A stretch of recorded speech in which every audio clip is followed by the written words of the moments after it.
If there's one single thing that epitomizes gynocentrism in our society, it's the modern nightclub. Nightclubs are designed to pedestalize women and frustrate men. I stopped going to nightclubs when I was 24, that's 9 years ago, although I'd been burned out by them for about a year prior to that.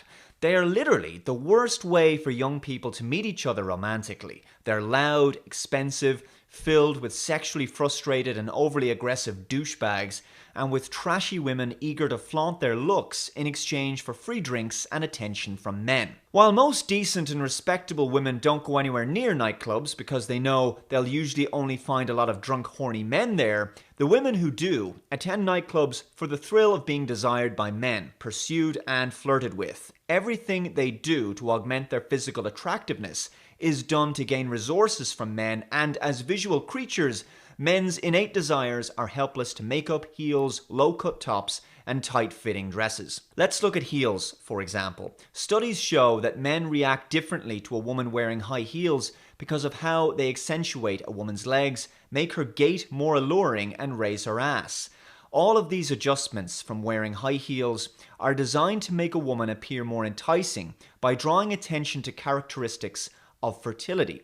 A study in France revealed that men are twice as likely to stop and talk to a woman on the street if she wears heels than if she is wearing flats. Club-going women know this and therefore incorporate heels into their wardrobe, often to the detriment of their health, as heels are not only uncomfortable but often dangerous to wear because of how they can damage a woman's ankles if she falls out of them. Club-going women therefore can take advantage of men's subconscious and innate desire to help them by wearing heels. Women can cover blemishes on their skin and make themselves appear younger with makeup, and by increasing red pigment in their cheeks, they can simulate the hormonal effects of ovulation. It's a scientific fact that men are more attracted to women in the ovulation part of their cycle, hence the reason that redder cheeks are a staple of the modern female makeup regimen. I'm not saying makeup is a bad thing per se. When a woman wears it for her boyfriend or husband, I totally get it. But when she wears a significant amount of it just to lead on an endless string of sex-hungry club-going guys, it seems dishonest. As a man, by entering a nightclub, you are agreeing to an uneven playing field stacked in the woman's favor. Nightclubs are a ridiculous waste of time and money. From the long lines outside, designed to give the impression that there's lots of people inside, when there usually isn't at all, to the behavior of men and women inside. Firstly, in many cases, women are often allowed entry with no fee, and ladies' nights that offer women free drinks are often common. The irony is, despite how badly women can treat men in nightclubs by parading their bodies in a suggestive manner to lead men on and then reject them, the club owners know that it's the men they need to keep the nightclubs going. Men are the biggest spenders in nightclubs, as they're never entitled to such things as a men's night free drinks event. They must pay for not only their own drinks, but they'll also be buying drinks for women throughout the night. You see, men don't really want to go to nightclubs. They're loud and unpleasant places to hang out. Fights are common, and the nights are often long, boring, and exhausting. Men convince themselves that they want to be there because they've bought into a lie. That's why, when you attend a nightclub in a sober state, you can usually see just how unpleasant they are for men very quickly. But men use copious amounts of alcohol and do shot after shot in order to anesthetize their feelings of discomfort and unhappiness. That voice in your head that tells you things like, "This is unfair, you're better than this is not good for your self-esteem, you're being used in an unfair system, you're not enjoying yourself," that voice must be silenced at all costs by young men in order to maintain the cognitive dissonance. There's nothing truly meaningful or authentic about those environments. Men go there purely because they know that attractive women will go also. That's it. Where women go, men will follow. Club owners know this too. Nightclubs are held up in our society as one of the primary ways in which people can meet each other romantically, but the reality is they're quite possibly the worst way. Very few men in any given nightclub situation on any given night will actually so much as hold a half-decent conversation with a girl, let alone have a date with her afterwards.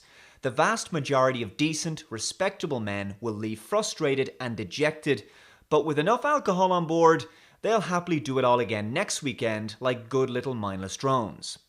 I've seen many women lead guys on and get free drinks out of all too eager men and then turn around and tell them that they have a boyfriend. We all know this is a common practice on a girl's night out. Yet if their boyfriends knew that they were doing this, they wouldn't be best pleased.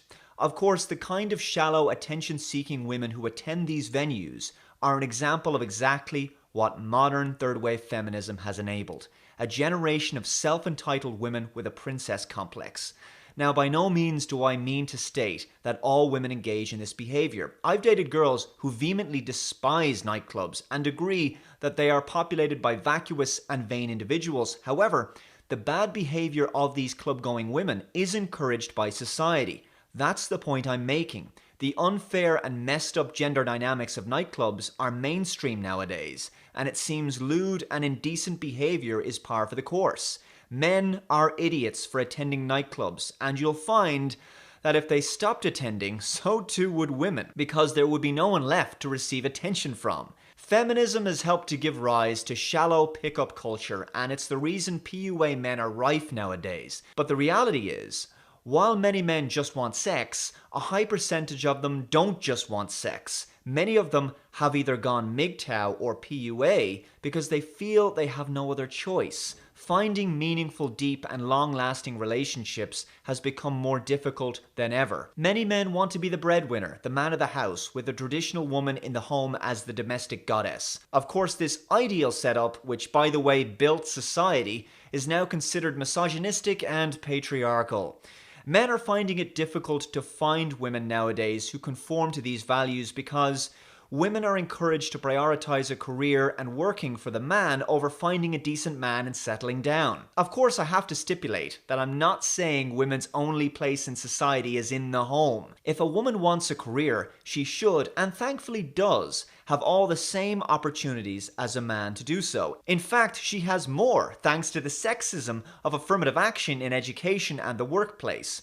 But the reality is, these things are not a path to happiness. Is it any wonder more women are now reporting being unhappy and dissatisfied with being over 40, single and childless because of prioritizing a life as a corporate career woman over being a free and genuinely happily married mother? I've dated many highly successful career women who in a moment of honesty will tell you that they feel shamed by other women for even contemplating a life as being a stay-at-home mom. Of course, while feminists will tell these women that they have internalized misogyny for even exhibiting these feelings, it's the corporations and the tax-collecting state that has the last laugh. Without women in the workplace, there's a lot less taxable income to go around and less disposable income for women to blow on consumer products they've been told they need. Many years ago, I worked in a customer care center that had about a 50-50 ratio of men to women, and I used to overhear many of the women talk about how they wished they weren't working and would have loved to have another child and stay at home. It makes total sense. Men don't have the option to leave the workplace. We may not always love our jobs, but we love the idea of providing for our home and our wife and children.